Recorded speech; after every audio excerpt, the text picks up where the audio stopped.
Coke do? Slowly winding up there. Yeah. Putting it in the gravy. Push that pedal. Yeah, we have speeds. Bobbie Wygant, KXAS TV, NBC, Dallas. 5, 4, 3.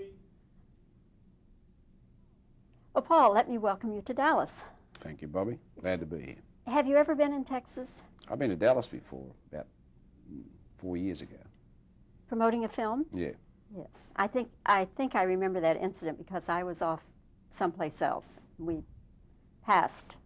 Yeah, At the airport, I passed through pretty quickly. You ought to make a movie in Texas because Australians and Texans have so much in common. I know that. I'm toying with a cowboy movie, but I just haven't come up with an original concept yet. But I want to play cowboys. Well, in a sense, you are a cowboy, aren't you? Yeah, I already made one cowboy movie. It was called Crocodile Dundee, and it was a cowboy from down under. And you're in real life, you're a rancher. Well, no, more of a farmer at the moment than a rancher. I got rid of all the cattle. Did you now? Make any money? No, that's why I got rid of them. Well, it's a tax loss, tax write-off. So what are you doing with the farm? Raising crops or what? Yeah, I grow tea tree. A what? Tea tree. What is that? It's a tree that you mulch it and make an oil out of it, which is the world's most natural and effective antiseptic. Spelled T-I? No, it's spelled T-double-E. Oh, all right. Tea. And that's a native to Australia? Yeah. Oh, okay. I don't think we have it in the States, do we? No, you don't, fortunately. They don't have it anywhere else in the world, so it's a very valuable crop. So you're going to be in oil, a different kind of oil Yeah, from what we have yeah. in Texas. Yeah. Let's talk about your movie, Almost an Angel. You are the writer, you are Yeah. the star, you are the executive producer. Did you also sweep up the studio or do any of those Occasionally. things? But that's the surest or the safest way to see that the story you think of in the first place is the one that ends up on the screen. What was your inspiration for this movie? I don't know. I just dropped out of the sky. Maybe Charlton Heston inspired it. I'm not sure. Can we talk about that, or would you rather not give that away? Oh, people are going to know about that part of it anyway. The only thing I never talk about is the end of the movie, because that ruins it for people. How did you get Charlton Heston to play? He is God. No, he's No? but he's a representative of God, I suppose, and he's God how that the character Terry Dean would see God, because his only religious background has been movies and TV, so that's how we would see his God, to be like Charlton Heston. That's the way I thought of it, so I wrote him in and then asked him would he play it, and once he read the script he said yes. Away you go. And how many days did he shoot with you? Oh, a couple of days. Yeah? Yeah, it was terrific. You did not know him before that? No, I only knew of him. I didn't know him. But- I got a real buzz out of Charlton standing there looking so terrifying, sprouting my lines. It was great. Well, now if you have any chapel ceilings that need painting, I a know guy where to who's go. got experience. Yeah. Got the hand for it.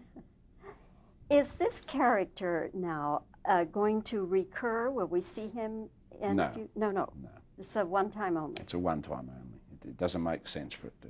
I think soon as if the main character doesn't die in the end of the movie, everybody assumes there'll be a sequel. But no, it's not. There won't be a sequel. It's not. It's about a guy who's almost an angel, or how someone with a criminal mind tries to turn their life around and become a good guy. So if he does that, that's the end of the story. I think, Paul, we should say, so that people do understand, this is rated PG, and it's a movie that a whole family can go to. Yeah. Now, did you purposely set out to do that? Oh, it was due. I did that with Crocodile Dundee. It's not hard to make a movie that everyone can go to. That you can take your kids to and not be embarrassed. That your grandma can go and she'll like it. The hard part is to make a movie like that, but make it so that like a teenage audience or a young male audience can enjoy it.